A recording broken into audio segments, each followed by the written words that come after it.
Kasim jingsuk parish amlarem ka ai khublei Christmas basuk badbakmen ye phiba ro kipai rumi jong ublei haka kerteng uji sukris nong penim.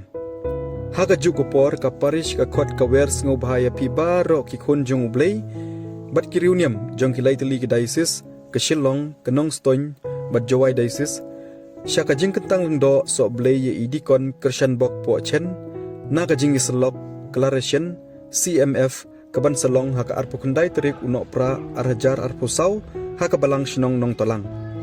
Haka ne kesngi inong kenyarang ba bat nong pen kentang indei imus Reverend Ferdinand Dikar Didi ibadai i Bishop jong gejala niam jawai.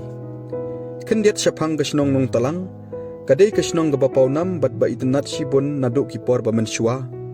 Haka ne kesnong kidon kipar mausun bat kalong ru kesnong kabahe tam haka thain warjain tia.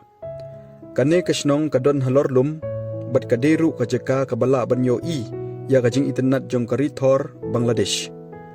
Kalenti ban poi syakane kajeka kalong kumne. Kipai rumit kibawan nakatain jawai kinhiar beit sya amlarem. Na amlarem kasurok ban lek syadauki bat kesnong kadon kumba katsan kilometer AA na amlarem.